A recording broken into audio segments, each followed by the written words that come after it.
అస్సలాముఅలైకుం వరహ్మతుల్లాహి వబరకాతు ఔజుబిల్లాహి మినశ్శైత్వానిర్రజీం బిస్మిల్లాహిర్రహ్మానిర్రహీం. సూరా 6 అల్ అన్ఆమ్ 1-25 ఆయాతులు. అల్ అన్ఆమ్ అనగా పశువులు. పరిచయం. ఈ సూరాలో పశువుల గురించి వచ్చిన ప్రస్తావన ఆధారంగా ఈ సూరాకు అన్ఆమ్ అనే పేరు పెట్టడం జరిగింది. ఈ సూరా ముఖ్యంగా 2 విషయాలను నొక్కి చెబుతుంది. అవి ధార్మిక విశ్వాసం, ఈమాన్, ఇస్లామీయ మౌలిక సూత్రాలు. ఈ మౌలిక సూత్రాలు ఇస్లామీయ విశ్వాసాలకు పునాదుల వంటివి. దేవుని విశ్వ సామ్రాజ్యాధిపత్యం, దైవవచనాల అవతరణ, మరణానంతరం మళ్లీ బ్రతికించబడడం, తీర్పు దినాన శిక్షా బహుమానాలు మొదలైనవి ఇందులో ఉన్నాయి. ఈ సూర అల్లాహ్కు ఉన్న శక్తి సామర్థ్యాలను, ఆయనకు మాత్రమే ప్రత్యేకమైన సృష్టించే శక్తిని విశదీకరిస్తూ దేవుని విశ్వ సామ్రాజ్యాధిపత్యానికి రుజువులు చూపించింది. అల్లాహ్ భూమ్యాకాశాల సృష్టికర్త అని ఈ సూర స్పష్టం చేసింది.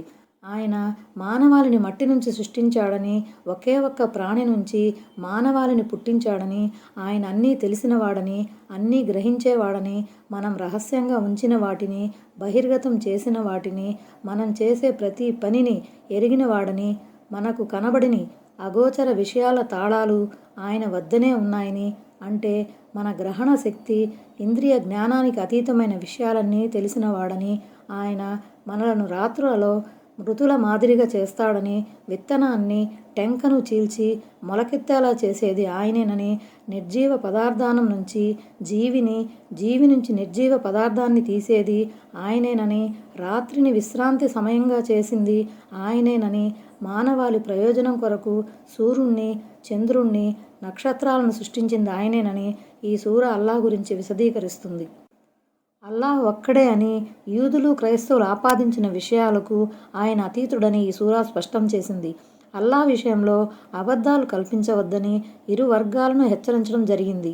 వాళ్ళు గ్రంథం గల ప్రజలు తమ సంతానాన్ని గుర్తించినంత తేలిగ్గా దివ్యఖురాన్ అల్లాహ్ వచనం అన్న విషయాన్ని గుర్తిస్తున్నారని, కానీ ఆత్మ వినాశనానికి పాల్పడిన వాళ్ళు ఈ నిజాన్ని నమ్మలేకపోతున్నారని ఈ సూర వ్యాఖ్యానించింది. క్రైస్తవులకు సంబంధించి ప్రత్యేకంగా ప్రస్తావిస్తూ విశ్వాన్ని సృష్టించిన అల్లాహ్కు అసలు భార్యే లేనప్పుడు కొడుకెలా ఉంటాడని ప్రశ్నించింది. సృష్టి వెనుక ఉద్దేశాలు, లక్ష్యాలను, భూమిపై మన ఉనికి ఉద్దేశ లక్ష్యాలను ఈ సూర చివర్లో ప్రస్తావించింది. అల్లాహ్ దృష్టిలో మానవాళికి ప్రత్యేకమైన హోదా ఉందని ఈ సూరా తెలిపింది. భూమిపై మనిషి ఉత్తమమైన విధంగా వ్యవహరించాలని ఉద్బోధిస్తుంది. ఆయత్ నంబర్ 1. ప్రశంసలు, పొగడ్తలన్నీ భూమ్యాకాశాలను పుష్టించిన అల్లాహ్కు మాత్రమే శోభిస్తాయి. మరి ఆయన చీకట్లను, వెలుగును తయారు చేశాడు. అయినప్పటికీ అవిశ్వాసులు ఇతరులను తమ ప్రభువుకు సమానులుగా నిలబెడుతున్నారు. చీకట్లంటే రాత్రి చీకటి అని, వెలుగంటే పగటి వెలుతురని దీని భావం. అవిశ్వాసపు అంధకారం మరియు విశ్వాస జ్యోతి అని కూడా దీనికి మరో అర్థం కావచ్చు. వెలుగు అన్న పదానికి వ్యతిరేకంగా చీకట్లనే బహువచనం ఉపయోగించడం గమనార్హం. ఎందుకంటే మానవ జీవితంలో కారు చీకట్లు కమ్ముకోవటానికి కారణాలెన్నో ఉంటాయి. కానీ వెలుగు లేక జ్యోతి అనేది ఎన్ని విధాలుగా ఉన్నప్పటికీ మొత్తం మీద అది ఒకే సమగ్ర పదంగా ఉంటుంది. విశ్వాసం లేక సన్మార్గం ఒక్కటే అయి ఉంటుంది కానీ అనేకం కావు అన్న భావంలో కూడా ఇక్కడ ఏకవచనం ప్రయోగించబడి ఉండవచ్చు. అంటే నిజ దైవానికి ఇతరులను భాగస్వాములుగా కల్పించి బహు దైవారాధనకు పాల్పడుతున్నారన్నమాట. ఆయత్ నంబర్ 2. ఆయనే మిమ్మల్ని మట్టితో చేశాడు. ఆ పైన ఒక గడువును నిర్ధారించాడు. మరో నిర్ణీత గడువు మాత్రం అల్లాహ్ వద్దనే ఉంది. అయినా మీరు సంశయానికి లోనే ఉన్నారు. అంటే మానవ జాతికి మూలపురుషుడైన హజ్రత్ ఆదం అలైహిస్సలాంను దేవుడు మట్టితో చేశాడు. మరో అర్థం ఇది: మీరు తినే ఆహార పదార్థాలన్నీ మట్టి నుంచే ఉత్పత్తి అవుతాయి. ఈ ఆహారం ద్వారానే మీలో వీర్య కణాలు తయారవుతాయి. ఆ వీర్యాన్ని మీరు గర్భాశయంలోకి స్ఖలిస్తారు. ఆ వీర్య కణమే మాతృగర్భంలో మానవ నిర్మాణ ప్రక్రియకు నాంది పలుకుతుంది. ఈ విధంగా మీ సృష్టిలో మట్టి ముఖ్య పాత్రను పోషిస్తుంది. అంటే మరణ సమయాన్ని వ్రాసిపెట్టాడు. అంటే పరలోక దినమని అర్థం. అది ఎప్పుడు సంభవిస్తున్నదని అల్లాహ్కు మాత్రమే తెలుసు. అంటే ప్రళయ దినం నెలకొనే విషయంలో అవిశ్వాసులు, బహు దైవారాధకులు తీవ్రమైన సంశయానికి లోనయ్యారు. తాము మరణించి మట్టిలో కలిసిపోయిన తర్వాత తమను తిరిగి బ్రతికించడం ఎలా సాధ్యమవుతుంది అన్నది వారి సందేహం. మిమ్మల్ని తొలిసారి ఎలా పుట్టించడం జరిగిందో మలిసారి కూడా అలాగే బ్రతికించడం జరుగుతుందని అల్లా సెలవిచ్చాడు. సూరా యాసీన్ ఆయత్ నంబర్ 3. ఆకాశాలలోనూ భూమిలోనూ నిజదైవం ఆయనే. మీరు దాచిపెట్టేది పైకి వ్యక్తపరిచేది అంతా ఆయనకి తెలుసు. మీరు చేసే పనులన్నీ ఆయనకి ఎరుకే. అల్లా తన ఔన్నత్యానికి తగిన విధంగా అర్ష్ అనే పీఠంపై ఆసీనుడై ఉన్నప్పటికీ ఆయన తన పరిజ్ఞానం రీత్యా అన్ని చోట్ల ఉంటాడు. ఏ విషయం కూడా ఆయన జ్ఞాన పరిధిని దాటిలేదు. ఇది అహ్లె సున్నత్ వారి అనగా సలఫ్ల విశ్వాసం. కానీ పెడత్రోవ పట్టిన కొన్ని వర్గాలు ఈ ఆయతును అర్థం చేసుకోవటంలో పొరబడ్డాయి. అల్లాహ్ అర్ష్ అనే ఆసనాన్ని అధిష్ఠించి లేడని, ఆయన అన్ని చోట్ల ఉంటాడని వారు వాదించడమే గాక తమ వాదనకు ఆధారంగా ఈ ఆయతును ఉదాహరిస్తారు. ఈ విశ్వాసం సరైనది కాదు. ఈ ఉపమానం కూడా సరైనది కాదు. దీని సరైన భావం ఇది: భూమ్యాకాశాలలో ఏ శక్తిమంతుడు అల్లాహ్గా పిలువబడుతున్నాడో, భూమ్యాకాశాలలో ఎవరి రాజ్యాధికారం నడుస్తున్నదో, భూమ్యాకాశాలలో ఎవరు సిసలైన ఆరాధ్యుడిగా భావించబడుతున్నాడో ఆ అల్లాహ్ మీరు దాచిపెట్టిన దాన్ని బహిర్గతం చేసేదాన్ని సర్వాన్ని ఎరిగినవాడు. ఈ ఆయతుకు మరిన్ని వ్యాఖ్యానాలు కూడా ఉన్నాయి. తఫ్సీర తబ్రీ, తఫ్సీర ఇబ్న కసీర్ లాంటి గ్రంథాలలో ఇవి వివరంగా పొందుపరచబడి ఉన్నాయి. నంబర్ 4. వారి వద్దకు వారి ప్రభువు సూచనలలో నుంచి ఏ సూచన వచ్చినా దాని పట్ల వారు విముఖతే చూపుతున్నారు. ఆయత్ నంబర్ 5. తమ వద్దకు వచ్చిన ఈ సత్య గ్రంథాన్ని కూడా వారు అసత్యమని త్రోసిపుచ్చారు. కాబట్టి దేని పట్ల వారు పరిహాసమాడేవారో దానికి సంబంధించిన వార్తలు వారికి త్వరలోనే అందుతాయి. అంటే వారు చూపిన వైముఖ్యానికి, ధిక్కార వైఖరికి జరిగే శాస్త్రి ఏమిటో తొందరగానే వారికి తెలిసిపోతుంది. మేము ఈ సత్య గ్రంథాన్ని పరిహసించకుండా, ధిక్కరించకుండా ఉంటే బాగుండేది కదా అని వారు అప్పుడు లోలోపలే బాధపడతారు. ఆయత్ నంబర్ 6. ఏమిటి, మేము వీళ్లకు పూర్వం ఎన్ని సముదాయాలను నాశనం చేశామో వీరు చూడలేదా? ప్రపంచంలో మీకు ప్రసాదించని బలిమిని మేము ఆ సముదాయాల వారికి ప్రసాదించాము. వారి కోసం మేము ధారాపాతంగా వర్షాన్ని కురిపించాము. వారి కోసం క్రింది నుంచి కాలువల్ని ప్రవహింపజేశాము. కానీ వారి పాపాల మూలంగా మేము వారిని తుదముట్టించాము. వారి తరువాత ఇతర సముదాయాలను ప్రభవింపజేశాము. దుర్మార్గాల, దురాగతాల కారణంగా మీకన్నా బలిష్టమైన జాతులను, ఆర్థికంగా మీకన్నా మెరుగైన స్థితిలో ఉన్నవారిని మేము తుదముట్టించినప్పుడు మీరెంత, మీ జోరెంత? ఈ వాక్యం ద్వారా బోధపడే మరో ముఖ్య విషయం ఏమిటంటే, ఏదేని ఒక జాతి సిరి సంపదలతో తులతూగుతూ వైజ్ఞానికంగా బడాయిని చాటుకున్నంత మాత్రాన అది సాఫల్య మార్గంలో పురోగమిస్తున్నదని భ్రమపడకండి. ఈ కలిమిలేములు, కష్టసుఖాలు ప్రజలను పరీక్షించే నిమిత్తం అల్లాహ్ కల్పిస్తాడు. ఈ ప్రపంచం వాస్తవానికి ఒక పరీక్షా స్థలం. ఈ ప్రాపంచిక జీవితం ఒక పరీక్షా గడువు. ఈ గడువు ముగిసేసరికి లెక్కలు ముందుకు వచ్చేస్తాయి. ప్రాపంచిక వైభవాలు కానీ, భోగభాగ్యాలు కానీ దైవ శిక్ష నుంచి కాపాడటానికి ఆనాడు ఏ విధంగానూ ఉపకరించవు. వెనుకటి సమాజాల వారిని పరీక్షించినట్లే వీళ్లను కూడా పరీక్షించడం ఈ ప్రభవనం ముఖ్యోద్దేశం. నంబర్ 7. ఓ ప్రవక్త, ఒకవేళ కాగితంపై లిఖించబడి ఉన్న సందేశాన్నే మేము నీపై అవతరింపజేసినా, మరి వీళ్ళు తమ స్వహస్తాలతో దానిని తాకినా ఇది స్పష్టమైన మాయాజాలం తప్ప మరేమీ కాదు అని అంటారు అవిశ్వాసులు. ఇది వారి వైర వైఖరికి, అహంకారానికి ప్రబల నిదర్శనం. స్పష్టమైన దైవ గ్రంథం ముందుకు వచ్చిన మీదట కూడా వారు నిరాకరిస్తున్నారంటే, దాన్ని కనికట్టుగా భావిస్తున్నారంటే సత్యం పట్ల వారి శత్రుత్వం ఏ స్థాయికి చేరుకుందో ఊహించుకోవచ్చు. దివ్య ఖురాన్లోనే ఇతర చోట్ల కూడా ఇలాంటి ఉపమానాలు లభిస్తాయి. ఉదాహరణకు 1. ఒకవేళ మేము వారి కొరకు ఏదైనా ఆకాశ ద్వారం తెరిచినా వారందులోకి ఎక్కిపోతూ ఉన్నప్పుడు కూడా మా కళ్ళు మోసపోతున్నాయి, మాపై చేతబడి చేయబడింది అని అంటారు. సూరా అల్-హిజ్ర్ 14:15. 2. ఒకవేళ ఆకాశం నుంచి తునకలు సైతం రాలిపడటం వారు చూసినా ఇవి దట్టమైన మేఘాలు మాత్రమే అని వారంటారు. సూరా అత్తూర్ 44. అంటే ఏదో ఒక సాగు చెప్పి విషయాన్ని దాటవేసే ప్రయత్నం చేస్తారే గాని దైవ ప్రణాళికను ఒప్పుకునేందుకు సిద్ధమవురు. మరి చూడబోతే విశ్వ వ్యవస్థలు ఏది సంభవించినా అది పరమ ప్రభు అభీష్టం ప్రకారమే సంభవిస్తుంది. ఆయత్ నంబర్ 8. ఈయన వద్దకు ఒక దైవదూత ఎందుకు అవతరింపజేయబడలేదు అని వారంటున్నారు. మేమే గనక దూతను పంపి ఉంటే ఈ పాటికి వ్యవహారం ముగిసి ఉండేది. తర్వాత వీళ్లకు కొద్దిపాటి గడువు కూడా ఇవ్వబడేది కాదు. మానవతకు మార్గదర్శకత్వం వహించడానికి విశ్వప్రభువు ఎంతమంది ప్రవక్తలను ఎన్నుకున్నా మానవ సముదాయాలలో నుంచి ఎన్నుకున్నాడు. ఒక్కో జాతిలో ఆ జాతికి చెందిన వ్యక్తినే ఎంపిక చేసి అతని వద్దకు దైవ సందేశం వహీ పంపబడేది. దైవ ప్రవక్త మానవ మాత్రుడై ఉండటం అవశ్యం. ఎందుకంటే మానవ మాత్రుడై ఉన్నవాడే దైవ సందేశాన్ని అందించే బాధ్యతను సజావుగా నిర్వర్తించగలుగుతాడు. ఉదాహరణకు దైవదూతనే గనక ప్రవక్తగా నియుక్తుణ్ణి చేసి పంపితే అతను మానవుల భాషలో మాట్లాడలేడు. మానవుల అవసరాల గురించి, వారి భావోద్రేకాల గురించి అతనికి బొత్తిగా తెలియకపోవటం వల్ల అతని సందేశం మానవ భావనలతో సమరసం చెందదు. మరలాంటప్పుడు దైవదూత దైవ దౌత్యపు బాధ్యతను ఎలా విజయవంతంగా నిర్వర్తించగలడు? అందుకే అల్లాహ్ మానవుల్లో నుంచే దైవ ప్రవక్తలను ఎన్నుకొని మానవతకు మహోపకారం చేశాడు. అందుకే కాబోలు ఆ విషయాన్ని అల్లాహ్ దివ్య ఖురాన్లో ఉపకారంగా పేర్కొన్నాడు. అల్లాహ్ విశ్వాసులను మహోపకారం చేశాడు. స్వయంగా వారి నుండే వారి మధ్య ఒక ప్రవక్తను పంపాడు. సూరా ఆలి ఇమ్రాన్ 164. అయితే మానవ మాత్రులు దైవ ప్రవక్తలుగా రావటం సత్య తిరస్కారులను ఆశ్చర్యంలో పడేసింది. ప్రవక్తలనేవారు దైవదూతల్లో నుంచి రావాలి కానీ మనుషుల నుంచి నియుక్తమవటమేమిటి అన్నది వారి ప్రశ్న. ప్రవక్త పదవి బాధ్యతలు నబువ్వత్ మానవుడికి శోభించవన్నది వారి ఉద్దేశం. నేటి బిద్అతీలు, ధర్మంలో కొత్త పుంతలు తొక్కే ప్రబుద్ధులు కూడా ఒక రకంగా ఇలాగే ఆలోచిస్తున్నారు. ఆనాడు అవిశ్వాసులు ప్రవక్తల పదవిని, నబువ్వత్ను, రిసాలత్ను మాత్రమే త్రోసిపుచ్చేవారు గాని వారు మానవ మాత్రులన్న విషయాన్ని మాత్రం తృణీకరించేవారు కాదు. ఎందుకంటే వారి కుటుంబం గురించి, వంశ పరంపర గురించి వారికి ముందు నుంచే బాగా తెలుసు. కాకపోతే ఆ ప్రవక్తలు అందజేసే సందేశాన్ని మాత్రం వారు ధిక్కరించేవారు. కానీ నేటి బిద్అతీలు ప్రవక్తల దైవ దౌత్యాన్ని మాత్రం నిరాకరించరు గాని ప్రవక్తలు మానవ మాత్రులు అన్న విషయాన్ని త్రోసిపుచ్చుతారు. ఒక మానవ మాత్రుడు ప్రవక్త పదవిని, నబువ్వత్ను, దైవ దౌత్యాన్ని, రిసాలత్ను పొందటం అసంభవమన్నది వారి తలంపు.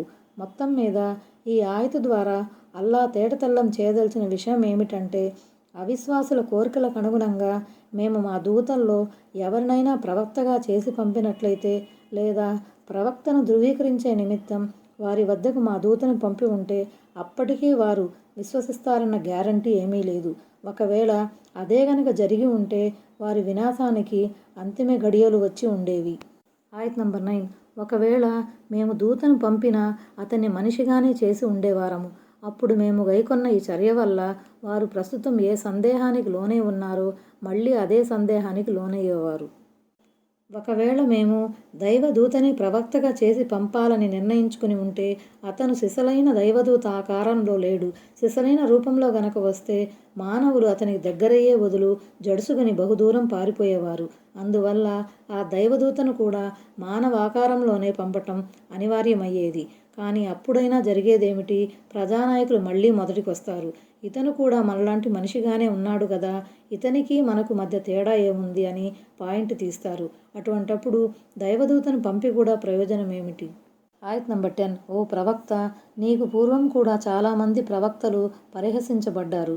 మరి ఆ పరిహాసం ఆడే వారిని వారు పరిహసిస్తూ వచ్చిన ఆపదే చుట్టుముట్టింది. ఆయత్ నంబర్ 11. కాస్త భూమిలో సంచరించి సత్యాన్ని ధిక్కరించే వారికి ఏ గతి పట్టిందో చూడండి అని ఓ ప్రవక్త వారికి చెప్పు. ఆయత్ నంబర్ 12. ఆకాశాలలోనూ భూమిలోనూ ఉన్నదంతా ఎవరిది అని వారిని అడుగు. వారికి చెప్పు, సమస్తము అల్లాహ్దే. కనికరించటాన్ని అల్లాహ్ తన కోసం అవశ్యం చేసుకున్నాడు. అల్లాహ్ ప్రళయ దినాన మిమ్మల్నందరినీ సమీకరిస్తాడు. ఇందులో ఎలాంటి సందేహానికి తావులేదు. కానీ తమను తాము నష్టంలో పడవేసుకున్నవారు మాత్రం విశ్వసించరు. హదీసులో మహనీయ ముహమ్మద్ సల్లల్లాహు అలైహి వసల్లం చెప్పినట్లు అల్లాహ్ సృష్టితాలను పుట్టించినప్పుడు అర్షుపై నిశ్చయంగా నా అనుగ్రహం నా ఆగ్రహంపై ఆధిపత్యం వహించి ఉంటుందని లిఖించాడు. అయితే ఈ అనుగ్రహం, ఈ దయాదాక్షిణ్యం ప్రళయ దినాన కేవలం విశ్వాసులకు మాత్రమే ప్రత్యేకమై ఉంటుంది. అవిశ్వాసుల పాలిట మాత్రం అల్లాహ్ ఆగ్రహోద్రగ్గుడై ఉంటాడు. ఇహలోకంలో మాత్రం ఆయన కారుణ్యం సర్వసాధారణంగా అందరికీ వర్తిస్తుంది. ఆయన కారుణ్యాన్ని విశ్వాసులు, అవిశ్వాసులు, సజ్జనులు, దుర్జనులు, విధేయులు, అవిధేయులు అందరూ ఆస్వాదిస్తూ ఉంటారు. అవిధేయత కారణంగా అల్లాహ్ ఏ ఒక్కరి ఉపాధిని నిలిపి ఉంచడు. అయితే దేవుని ఈ రకమైన కారుణ్యం ఇహలోకం వరకే. పరలోకంలో మాత్రం అలా జరగదు. ఎందుకంటే అది శిక్ష లేదా బహుమానాల స్థలం. అక్కడ అల్లా న్యాయగుణం పరిపూర్ణంగా ప్రస్ఫుటమవుతుంది. తత్ఫలితంగా విశ్వాసులు ఆయన కటాక్షానికి అర్హులవుతారు. కాగా అవిశ్వాసులు శాశ్వతమైన నరకానికి పాత్రులుగా నిలుస్తారు. అందుకే దివ్య ఖురాన్లో ఈ విధంగా సెలవేయబడింది: నా కారుణ్యం అన్ని వస్తువులను ఆవరించి ఉంది. అయితే భయభక్తులతో మెలిగేవారికి, జకాత్ ఇచ్చేవారికి, మా ఆయుతులను విశ్వసించేవారికి నేను ఆ కారుణ్యాన్ని వ్రాస్తాను. సూరా అల్-అరాఫ్ 156. ఆయత్ నంబర్ 13. రాత్రిపూట పగటివేళ విశ్రమిస్తూ ఉండేదంతా అల్లాదే. ఆయన సర్వం వినేవాడు, సర్వం తెలిసినవాడు. ఆయత్ నంబర్ 14. ఆకాశాలను భూమిని సృష్టించినవాడు, అందరికీ తినిపించేవాడు, ఎవరి నుండి కూడా ఆహారం పుచ్చుకోనివాడు ఆయన అల్లాహ్ను వదిలి నేను వేరొకరిని ఆరాధ్యునిగా చేసుకోవాలా అని ఓ ప్రవక్త వారిని అడుగు. అందరికంటే ముందు నేను ఇస్లాం స్వీకరించాలని నాకు ఆదేశించబడిందని నీవు వారికి తెలియజేయి.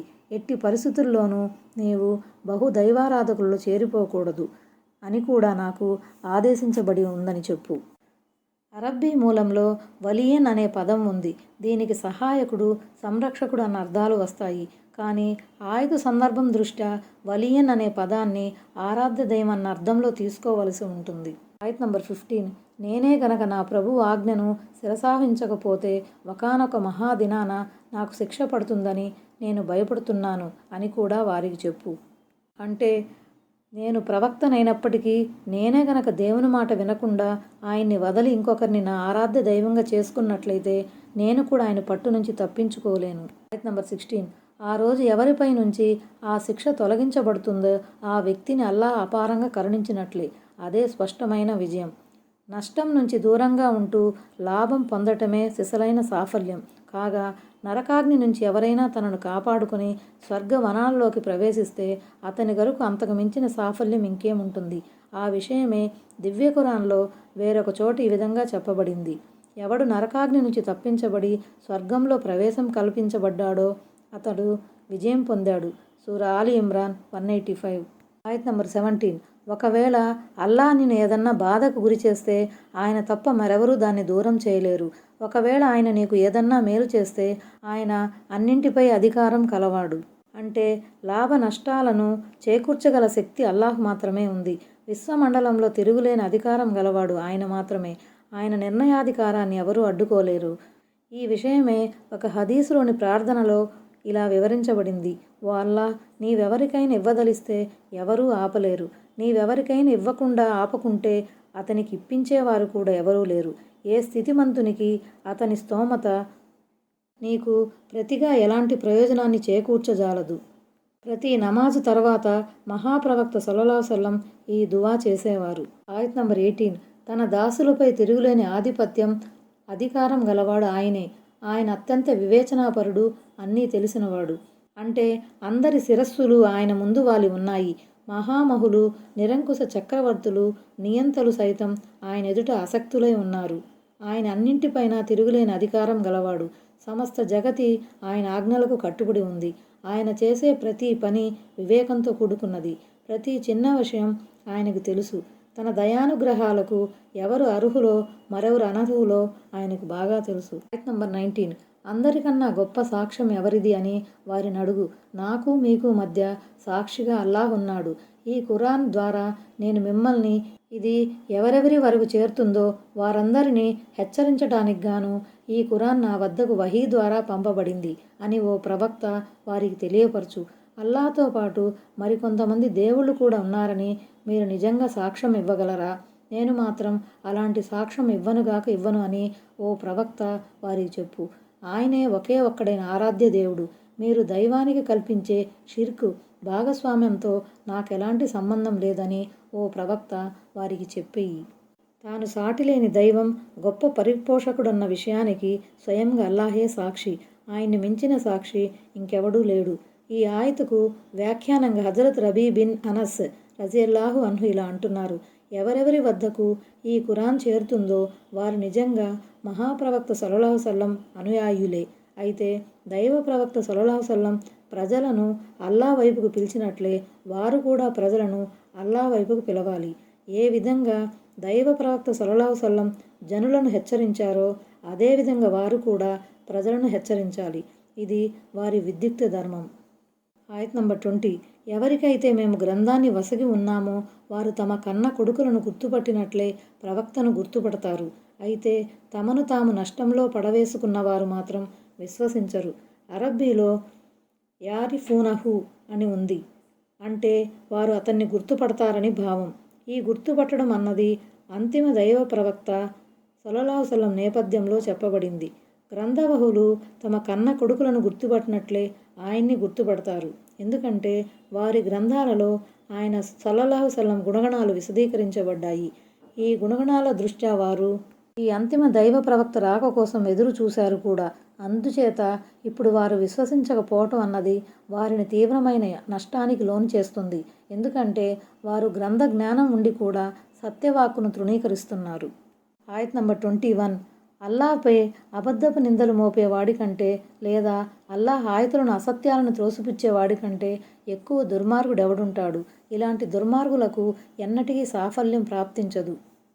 అల్లాహ్ పేరుతో అబద్ధాలు చెప్పి తనను తాను ప్రవక్తగా ప్రకటించుకునేవాడు ఎంత పెద్ద దుర్మార్గుడో, దైవవాక్కులను దైవ ప్రవక్తను ఉద్దేశపూర్వకంగా త్రోసిపుచ్చేవాడు కూడా అంతే పెద్ద దుర్మార్గుడు.